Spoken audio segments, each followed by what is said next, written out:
Hello everyone, in today's video, I'm going to show you how to connect the Mivi Soundbar to the TV with Bluetooth.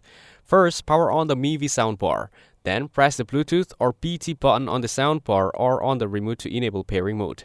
After that, the indicator light will start blinking, which shows that the soundbar is ready to connect.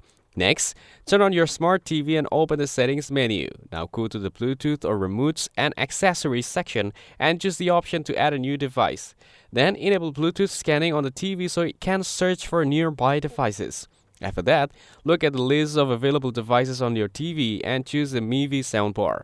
Then click pair or connect to start the Bluetooth connection between the TV and the soundbar. Now wait a few seconds while the devices connect. Once the connection is successful, the soundbar light will usually become stable, or you may hear a small connection sound from the speaker.